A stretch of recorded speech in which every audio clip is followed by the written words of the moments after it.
In this video we're using Kirchhoff's voltage law to find the current through the middle net. The law says that for any closed loop, the sum of the voltage sources is equal to the sum of the voltage drops. So we've got the left loop and the right loop, and this is how I think the currents are flowing, with both I1 and I2 flowing down through the middle net. So we'll add the voltage sources in the left loop and the voltage drops, and we'll do the same for the right loop. We'll create two simultaneous equations and solve them to find I1 and I2.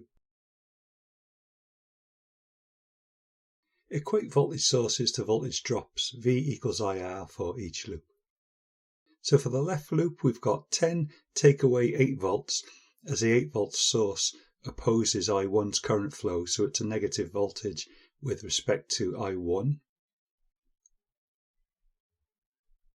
10 minus 8 is equal to 5 ohms times I1, 5I1, plus 5 ohms times I2, 5I2, plus 20 ohms times I1.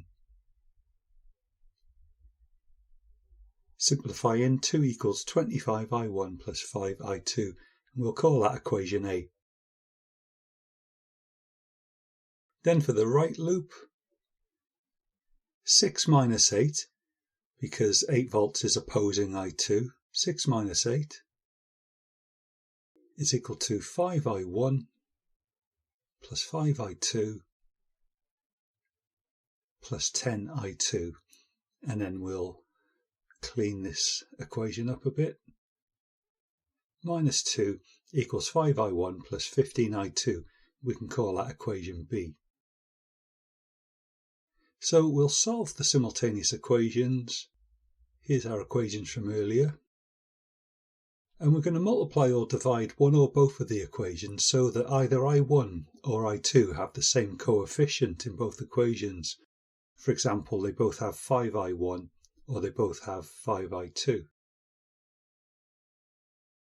So if we divide equation A by 5, both equations will have 5I1 as a term. So let's divide each term in equation A by 5. This gives us 0.4 equals 5I1 plus I2, and we can call that equation C.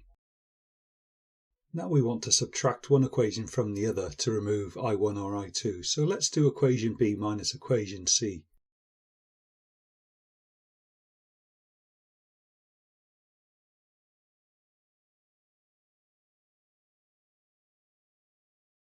Then divide both sides down. I2 equals minus 0.171 amps, so I2 is actually going in the opposite direction. Substitute minus 0.171 for I2 into equation A. 2 equals 25I1 plus 5 times minus 0.171. 2 equals 25I1 minus 0.855.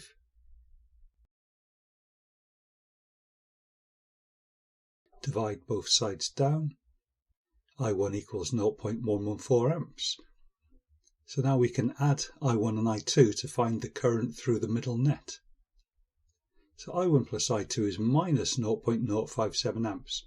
So it's actually flowing in the opposite direction, that combination of currents. And multisim shows us that we're right. So thanks for watching, and I hope it helps with your Kirchhoff's voltage laws questions.